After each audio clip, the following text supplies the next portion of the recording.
This episode of Bonfireside Chat is brought to you by Trenton Sasser and a bunch of other people like him who were generous enough to donate to our Patreon campaign. That is a monthly crowdfunding thing where you kick us a couple of bucks each month and you get some rewards. That is patreon.com/Duckfeed.tv. Every little bit helps, and we're meeting our goals, and it helps us do cool things like continue with the Bloodborne season and such. So yeah, that is patreon.com/Duckfeed.tv. Some of our landings were desperate adventures. We are now prepared to meet the inevitable counterattacks with power and with confidence.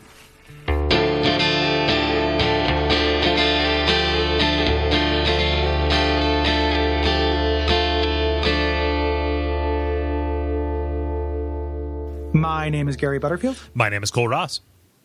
And I'm Jason Killingsworth. And you're listening to a Bonfireside Chat Appendix. It is a cursed appendix. And this week we are reading your responses to the Old Iron King DLC, Crown of the Old Iron King DLC, even. Or, and also your follow-up. Oh, yes. As well. Sorry, I just corrected you like that. Like, that's what we always do. I just got confused for a second. That's fine. It's been a little while since we recorded. This has been a... It's been a while. There we go. Yeah. And as you heard, Jason was kind enough to stick around. Yeah, thanks, Jason. Yeah, Jason. Absolutely. So I'm gonna butcher this. Senior writer at Riot, the head writer. Which one? Yes, I'm a senior writer in the European office. So okay. There's a whole team of writers in the US and so I look after the writing for community and esports and internal stuff and website news so it's kind of all over the place. Yeah, but it's a lot of fun. So yeah, I enjoy it. Is it just whenever any of the characters mentions apartment, you just have to go in and auto replace it to flat? Sorry, I don't know. I just add random U's to words that don't require them. Yeah. Legends. Yeah. I wasn't sure whether I can make like jokes like that. If I've never had anyone be offended if I've like made a joke about specific, kind of English words like that. But I'm glad that you're not offended, or it doesn't seem like you are, unless you're like quietly typing an email to the CEO of Ducktown or what have you. Ducktown. Yeah, I'm sure there are probably people that humorless out there somewhere, but I choose not to associate with them. I appreciate that. Yeah, so I'll go ahead and just get us started here. So Travis or BPT Rav says via comment, I've been catching up with your podcast and I almost fell off my chair when you mentioned someone named Cheeseburger. I think that was me. I have a character with that name who wears elite knight armor and Ferrum leggings, and I was hanging around that area a while because Alana was kicking my butt. And there are a couple of images.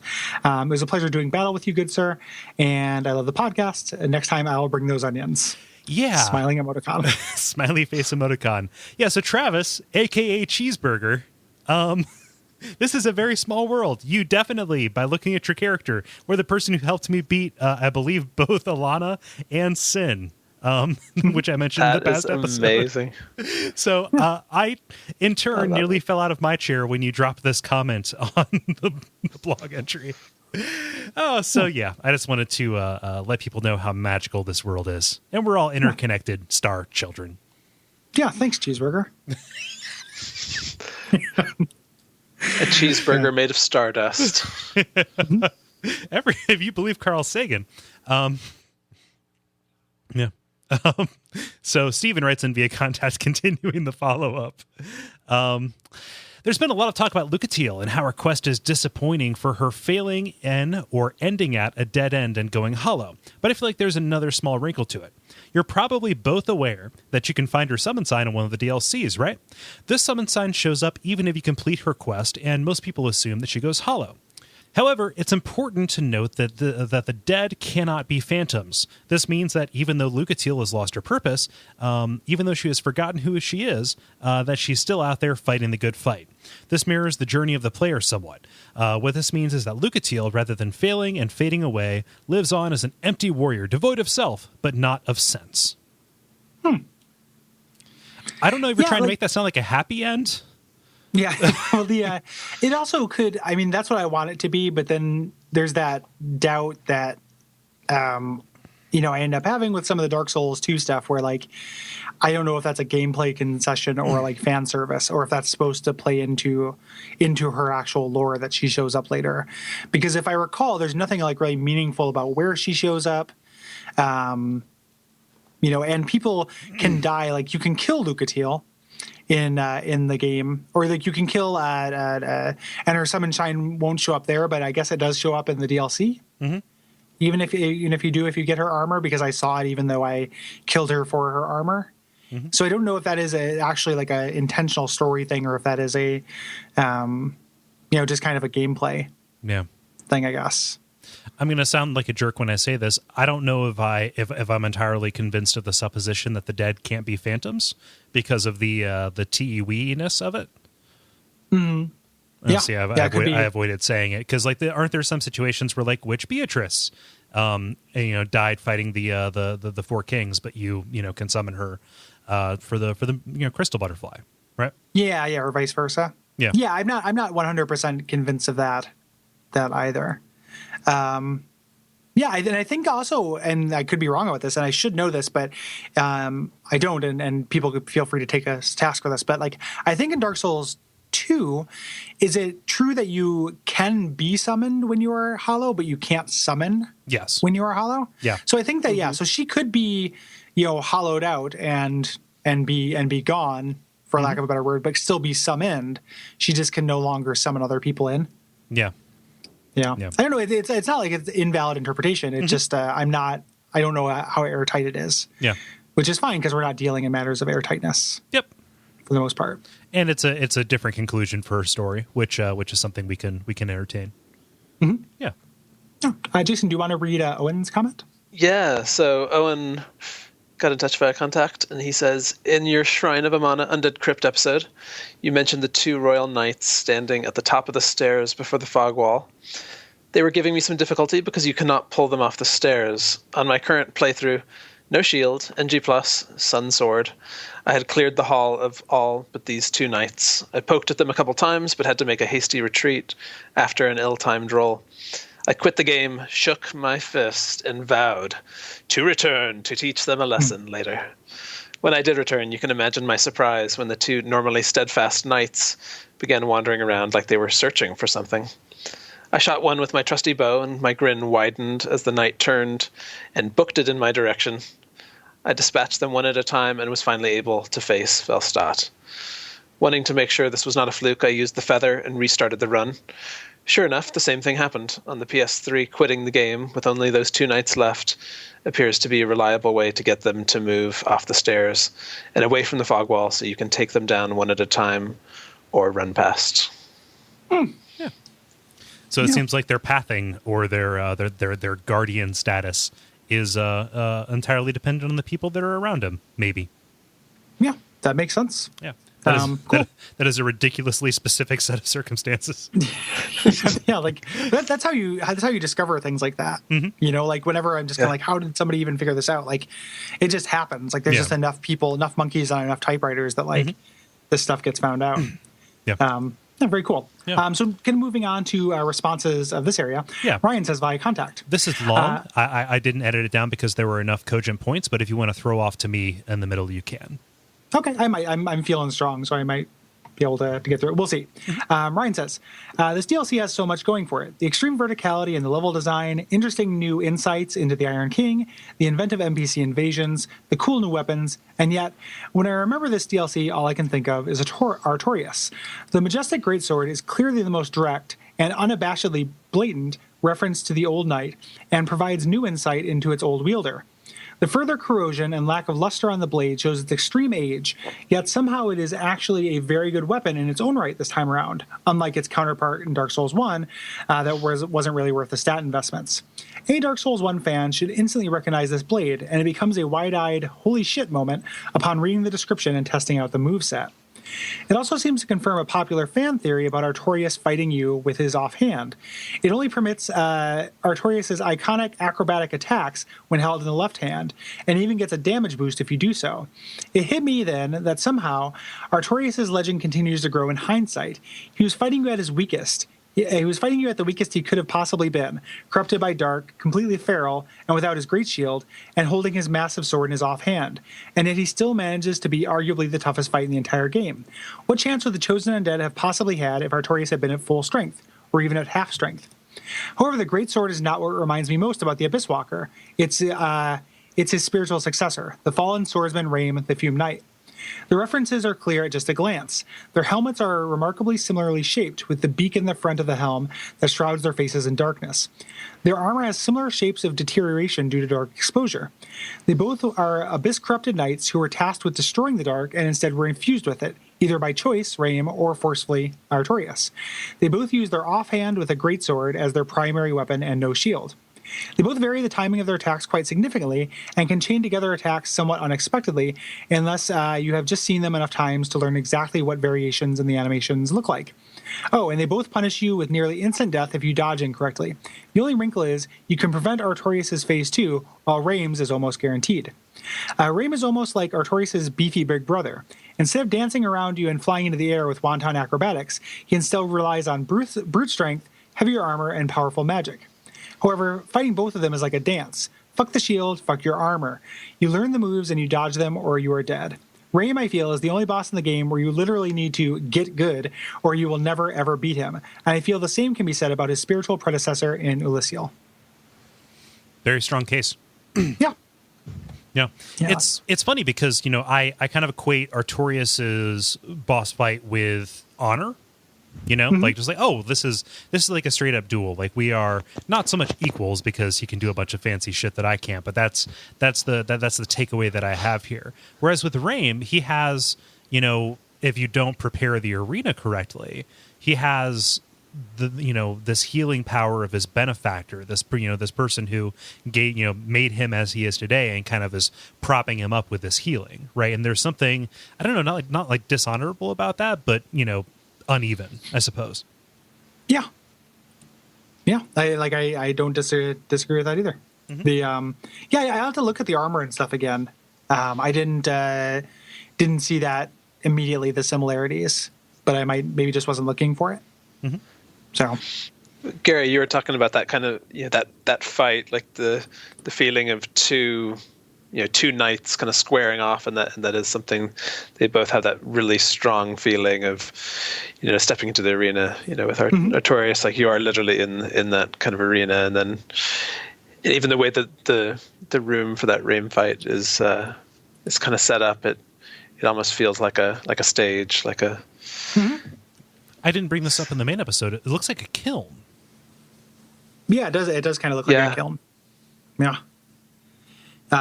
Interesting. Mm-hmm. Yeah, I mean, all good points. Yeah. No disagreements on that.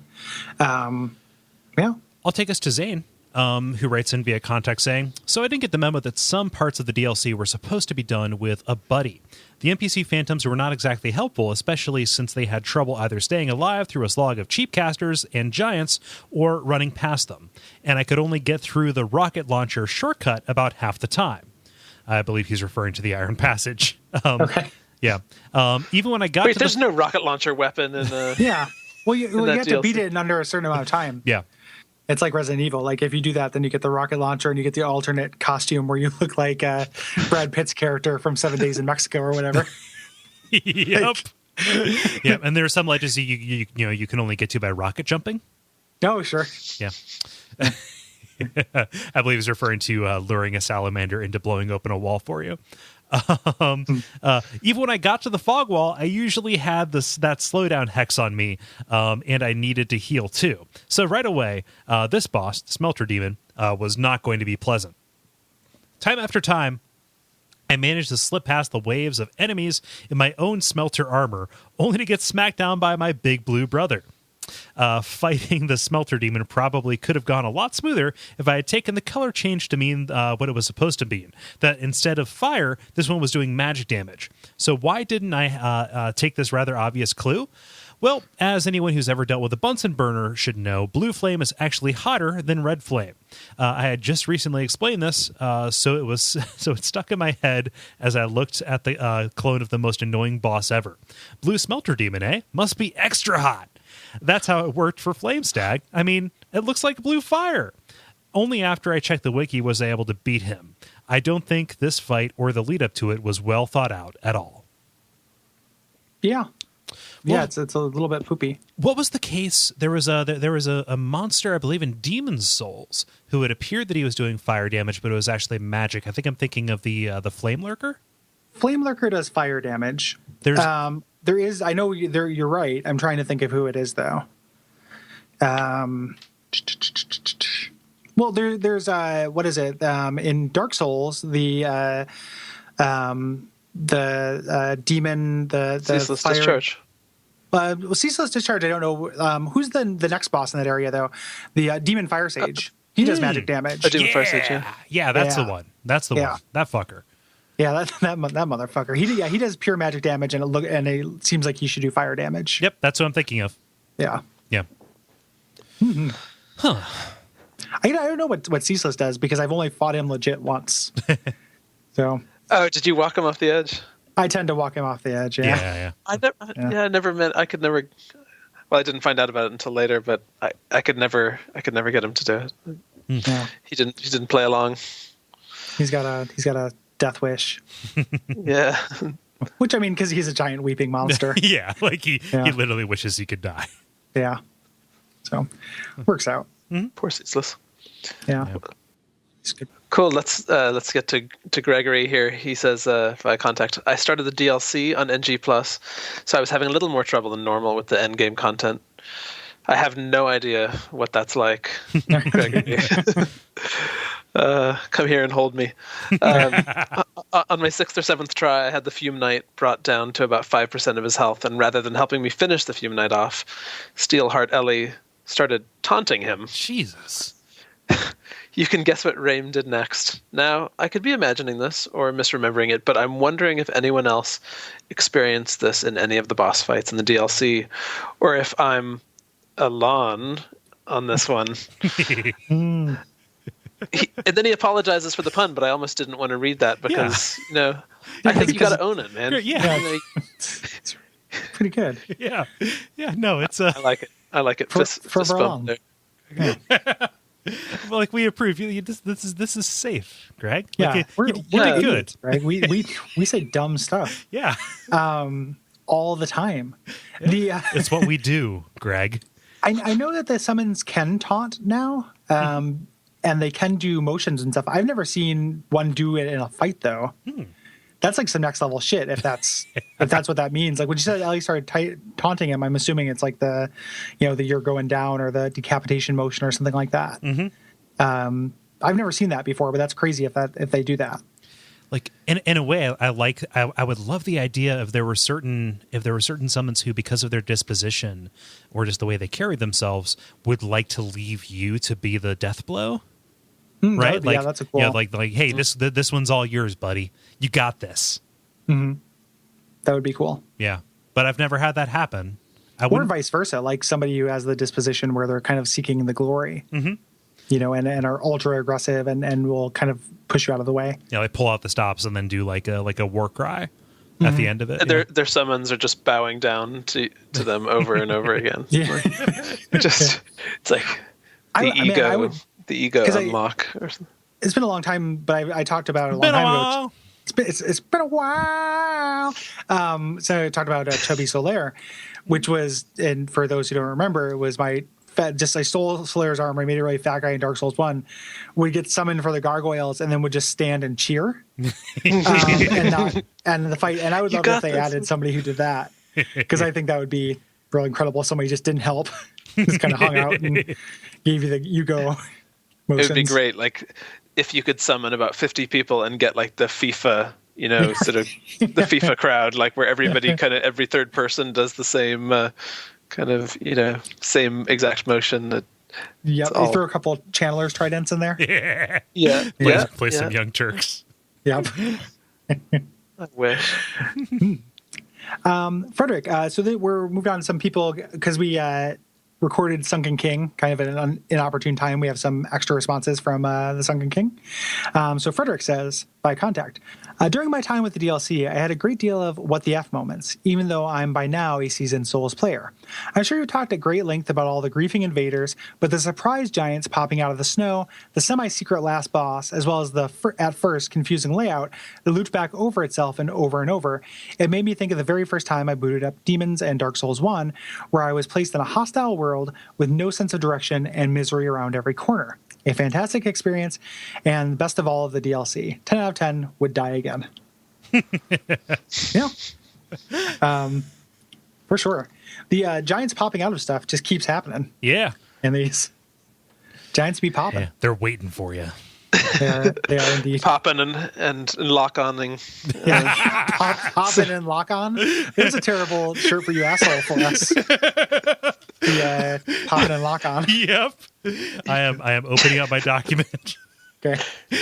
Just like get screen printing. So many of these, like, honestly, I write them down and then I just wonder what the fuck we were even talking about. Yeah. like do you want me to like just read some of them for you? Sure, yeah. What do you so just so you know, Jason, so me and Cole, if none of our Nick and Nick's definitely in on this. I don't mean to include him.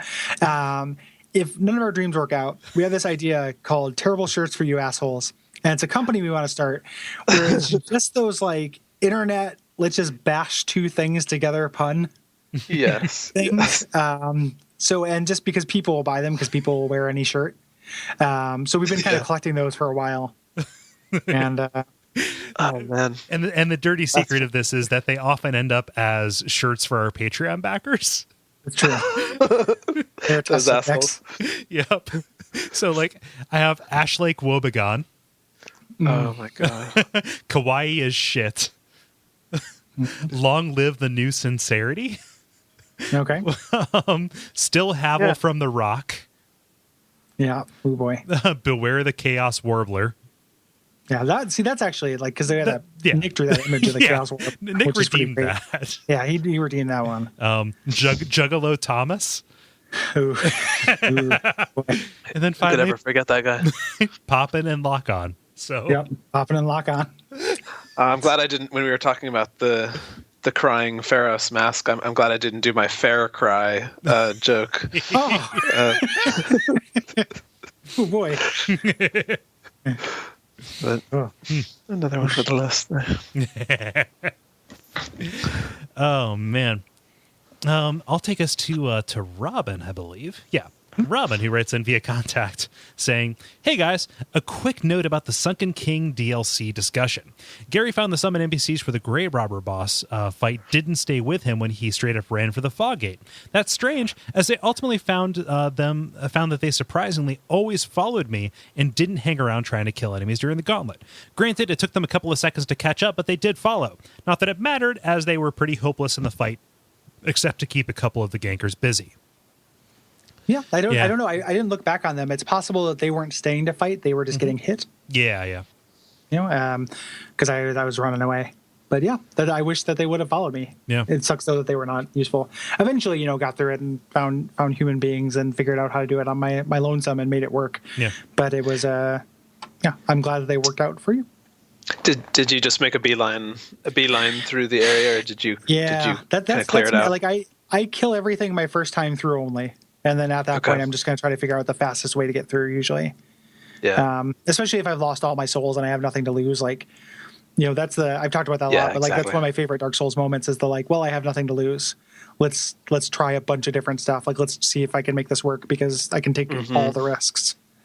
So, yeah. Nice. So you want to, Jason, do you want to read Omegs? Yeah.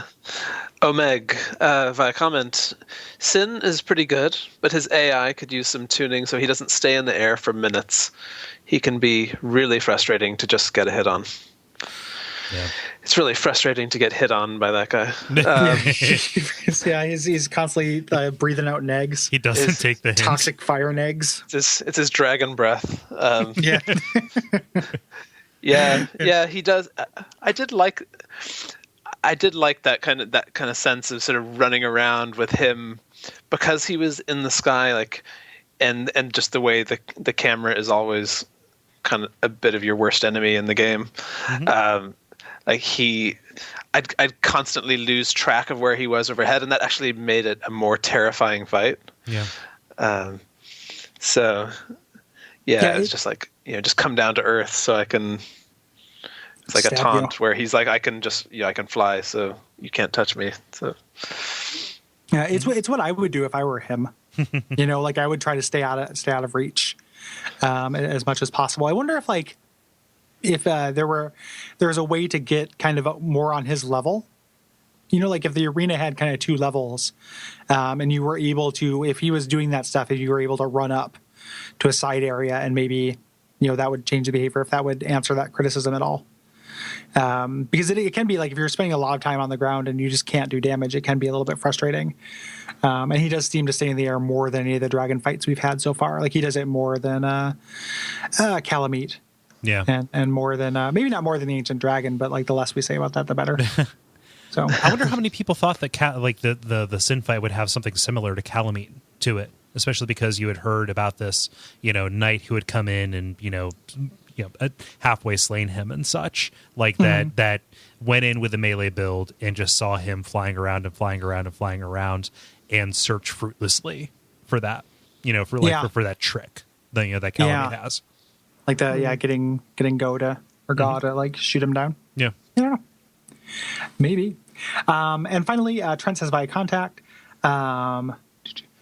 Of course, the switch that opens the path to the secret tree in Shelva is protected by a bunch of spitting statues, but you don't need to shoot around them. You can break them with destructive great arrows. I discovered this through experimentation and then found that it works on all destructible objects. I had no idea. Yeah. He's talking about that, like the way you get up to that weird little tree creature. That is, amazing. But yeah, getting the angle on that's really tough. I did not know you could destroy those. Yeah. I have never used a great bow in any of the Dark Souls games. Neither have I. It seems very counterintuitive. Like they seem like they are for knocking people off bridges for YouTube videos. Like that's why they're created. Yeah, that's what they seem like they're good for. For me, that's interesting. Like I never would have tried that. It's like the point on the arrow is like the YouTube kind of play sign. It's like just just this way to mega Griefing views. compilation with dubstep. Yep. Every time you get shot with one in DLC, like a little YouTube pop-up comes over it. It just says like subscribe to my videos. Like and subscribe. Drop the bass cannon. Dark Souls dubstep videos. .youtube.com. Thanks everybody. Yeah. For responding, and thank you again, Jason, for sticking around and helping us out today and being a delightful person. Yes. Thanks, guys. Yes, this has been a tremendously long recording session. Yeah, especially for this show. Like this show doesn't usually go on this long. Yeah. I knew that was going to be the thing with these DLCs, though. Yeah. Like they're big. So. Yeah, man. It's just nothing but a pleasure to 2 hours and 50 minutes with you guys. Like the only way it could be any better was if we were in the same room and there was alcohol involved. Someday perhaps. Yeah. I feelings all mutual. Where can people find you on the internet and check out your work? Yeah, so you can do a search. If you do a Google search for my name, Jason Killingsworth, you probably find some of my old sort of music, film writing, and game journalism stuff. Or if you want to just hear me, talk about what I had for breakfast, it's at Riot Whiskey, WHISKI, Riot Whiskey on Twitter. That's where I hang out. Do you want to give listeners a naughty little sneak preview by saying what you had for breakfast this morning on the podcast? Well, this morning for breakfast, I had a blueberry muffin. It was rather delicious. And I washed it down with the fruitiest tropical smoothie could ever imagine. Actually, one of the nice little perks of working for Riot is that they bring in smoothies in the morning, so to have them on the counter back in the kitchen. So that is the kind of hard-hitting breakfast news you will get from that Twitter account, and that you've come to expect from Bonfireside Chat, a cursed favorite. Yeah. But yeah, in all sincerity, check out Jason's stuff, because he is a great writer and is a wonderful dude. And you know the stuff that you can do for us. Yeah. Support our Patreon, patreon.com/Duckfeed.tv. Continue to write in and participate, and then ratings and reviews and the like are very appreciated. Yeah. Keep listening. If you have any friends who are getting into Dark Souls because of various sales and things like that, point them our way. And we will be their companions. They're obnoxious, overly laughy companions. Yeah. And make sure you tune in during the next episode, because I think that's probably when we're going to be ready to start talking about what we're going to do between Dark Souls 2 and Bloodborne. Yeah. Yeah, so we're going to talk about that, and we're excited because it's cool stuff. Gary, I'm excited. I'm excited too. Yeah. And a lot of people have already guessed and stuff, but they haven't guessed all of it, damn it. Yep. Just guessed some of it. Every time they guess something right, the plan changes just to spite, exactly. just to spite them. Well, yeah, so now we're going to do Dead or Alive Extreme Beach Volleyball. Joke's on you guys. You guys just couldn't keep a secret. No. We had to keep going degrees of Souls likes. Gary, I like this alternate reality where we're seeking the dumbest possible fans. Yeah, and we're willing to do 10 weeks on Dead or Alive Extreme Beach Volleyball to spite them. Like, this is our 3-hour in-depth examination of this character. That's some Andy Kaufman level shit. Bambi McJump physics, or whatever the characters are called. Bambi McJump.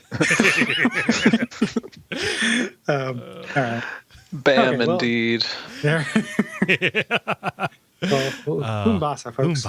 Umbasa.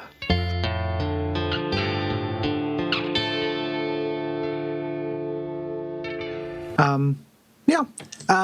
am ready to get started if everybody else is ready. I don't know if everyone has their beverages of choice. I am ready.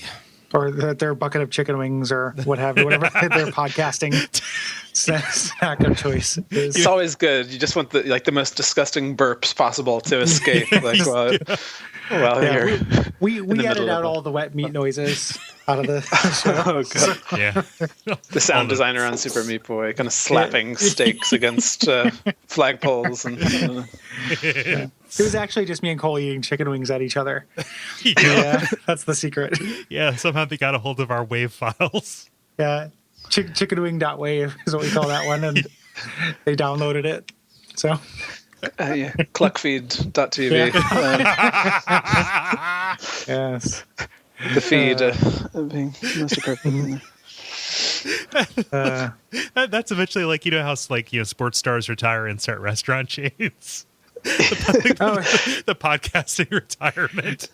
Yeah, as opposed to just being what the actual podcast retirement is, which is just which is working until you die. Yeah, exactly. Which is just doing it until you stop. But I love the idea of us opening up a chicken wing place called Cluckfeed. We're gonna feed you those clucks. Open up, sucker. And we all pray that we will have far more soon. He's an actor. He's a dude. Oh, okay. Yeah, I did not know that guy. Joke fell flat. No, it's okay. I'm more of a Vin Diesel man when it comes to actors myself. There's only 2 actors as far as I'm concerned: Vin Diesel and John Wilkes Booth, and no points in between. Yeah, and it's just because he's necessary for history. Exactly. Without him, there would be a paradox. Without him, we'd still have Lincoln. If you walked up to Lincoln's glowing hat and entered president's memories, and then had to fight off John Wilkes Booth.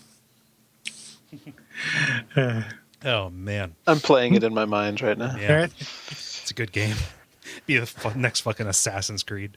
Yeah, oh boy. Ooh. Assassin's Creed Emancipation. Yeah. It'd be like different, like Assassin's Creed Absolution, or not Absolution. What is it? Abolition. There we go. Yeah, Abolition. That sounds so much like an Assassin's Creed game. Yep. Like already. Assassin's Creed Abolition. Like somebody's already making that. Yeah. Yeah, we've run out of out of names to stick after colons in video games, I think. We've reached peak Creed. Yeah, peak Creed. We have reached peak Creed.